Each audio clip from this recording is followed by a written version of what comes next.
সর্বশক্তিমান ও করুণাময় স্বর্গীয় পিতা, আমি আমার সমস্ত অন্তরের আঘাত, মনের যন্ত্রণা এবং আত্মিক দুঃখ নিয়ে তোমার সামনে এসেছি।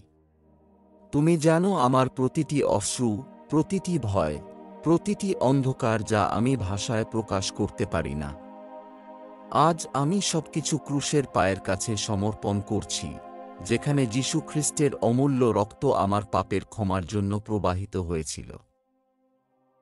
প্রভু যীশু, আমি বিশ্বাস করি যে তোমার রক্ত আমাকে পরিশুদ্ধ করে, আমাকে পবিত্র করে এবং আমাকে স্বর্গীয় পিতার সঙ্গে পুনর্মিলিত করে। তোমার রক্ত লজ্জা, ভয় এবং যে কোনো দোষারোপের চেয়েও শক্তিশালী কথা বলে। তোমার ক্ষতের মধ্যে আমি স্বাধীনতা ও আরোগ্য খুঁজে পাই, আমার শরীর, প্রাণ এবং আত্মায়। আমি আমার সমস্ত বিভ্রান্ত চিন্তা, আত্মিক দুঃখ এবং বেদনাদায়ক স্মৃতি তোমার হাতে সমর্পণ করছি। প্রভু, তোমার পবিত্র রক্ত দিয়ে এগুলো আচ্ছাদিত কর। যেখানে অন্ধকার আছে, সেখানে তোমার পুনরুত্থানের আলো জ্বলে উঠুক। যেখানে ভয় আছে, সেখানে তোমার পরিপূর্ণ প্রেম তা দূর করুক।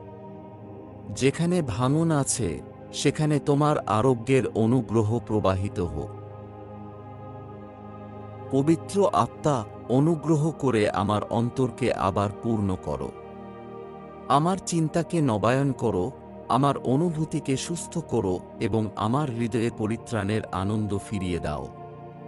বিশ্বাসের দ্বারা আমি ঘোষণা করছি যে যীশু খ্রিস্টের ক্ষতের মাধ্যমে আমি সম্পূর্ণ আরোগ্য লাভ করছি, মানসিক অসুস্থতা, অন্ধকার এবং প্রতিটি আত্মিক দুঃখ থেকে। ধন্যবাদ, প্রিয় পিতা, কারণ তুমি আমার মধ্যে সবকিছু নতুন করছো। মেষশাবকের রক্তের মাধ্যমে আমি স্বাধীনতা, আরোগ্য এবং বিজয়ের মধ্যে চলব, যাতে আমার জীবন তোমার মুক্তির প্রেমের সাক্ষ্য হয়ে থাকে। যীশু খ্রিস্টের শক্তিশালী নামে আমি প্রার্থনা করছি, আমিন।